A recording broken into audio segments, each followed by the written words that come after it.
అనంతపురంలో నందమూరి తారక రామారావు జయంతి వేడుకలను ఘనంగా నిర్వహించారు. ఎన్టీఆర్ నగర్ ఆర్ట్స్ కళాశాల వద్ద ఉన్న ఎన్టీఆర్ విగ్రహానికి ఎమ్మెల్యే దగ్గుబాటి వెంకటేశ్వర ప్రసాద్ పూలమాలలు వేసి నివాళులర్పించారు.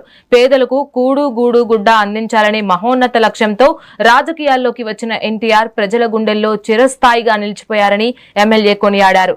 ఎన్టీఆర్ ఆశయాలకు అనుగుణంగానే రాష్ట్రంలో ప్రజా సంక్షేమ పాలన సాగుతోందని ఎమ్మెల్యే స్పష్టం చేశారు.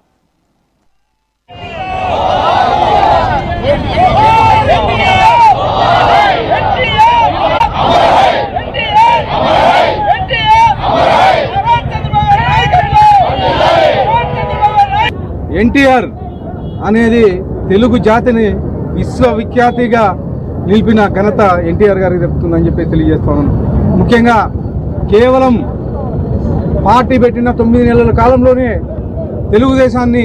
తెలుగుదేశం ప్రభుత్వం స్థాపించి ఈరోజు అనేకమైన సంక్షోభాలు వచ్చినా, అనేకమైన ఇబ్బందులు పడినా, అనేకమైన ఇబ్బందులు పెట్టినా కానీ తెలుగుదేశం పార్టీ ఏర్పడిన 44 ఏళ్ళు అయినా కానీ ఈరోజు కోటి సభ్యత్వాలు ఉన్నాయంటే అది కేవలం అన్న నందమూరి తారక రామారావు పెట్టిన పార్టీ ఘనతే అని చెప్పేసి తెలియజేసుకున్నాం.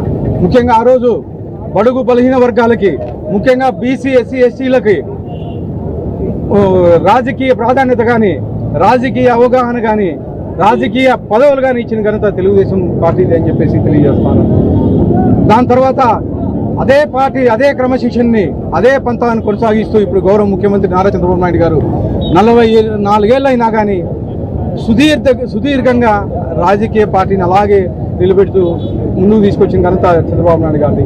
మళ్ళా ఈరోజు మన యువ నాయకుడు నారా లోకేష్ గారు అదే పంతాన్ని కొనసాగిస్తూ ఈరోజు జాతీయ వర్కింగ్ ప్రెసిడెంట్గా నియమింపబడి ఈరోజు యువతనైతేమి, అలాగే స్త్రీశక్తిని అయితేమి, నిన్న మన మానాడులో స్త్రీశక్తి కింద 33% రిజర్వేషన్ కావాలని చెప్పేసి తీర్మానంగా ప్రవేశపెట్టిన ఘనత మన యువ నాయకుడు నారా లోకేష్ గారు.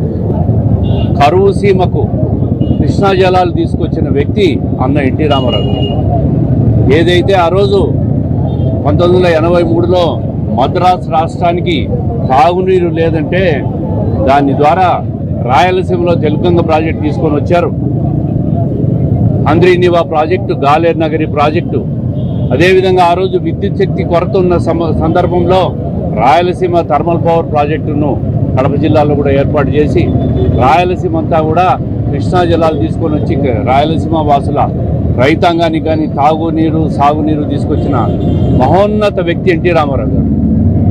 ఈరోజు ఆ 44 సంవత్సరాల పార్టీ ప్రస్థానంలో 30 సంవత్సరాలుగా సంక్షేమాన్ని, అభివృద్ధిని కంటిన్యూ చేస్తూ మన ముఖ్యమంత్రి నారా చంద్రబాబు నాయుడు గారు ఈరోజు రాష్ట్రం కోసం, రాష్ట్ర శ్రేయస్సు కోసం పనిచేస్తూ ఉంటాడు.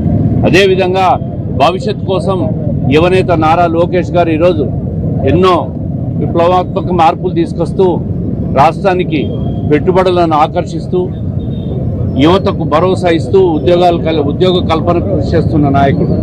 3 తరాలుగా ఈ రాష్ట్రం కోసం ఏదైతే ఎన్టీ రామారావు గారు ఆ రోజు ఏ క్షణంలో తెలుగుదేశం పార్టీని అనౌన్స్ చేశాడో కానీ 44 సంవత్సరాల్లో 16 + 6 23 సంవత్సరాలు దాదాపు తెలుగుదేశం పార్టీ అధికారంలో ఉంది. ఎన్టీఆర్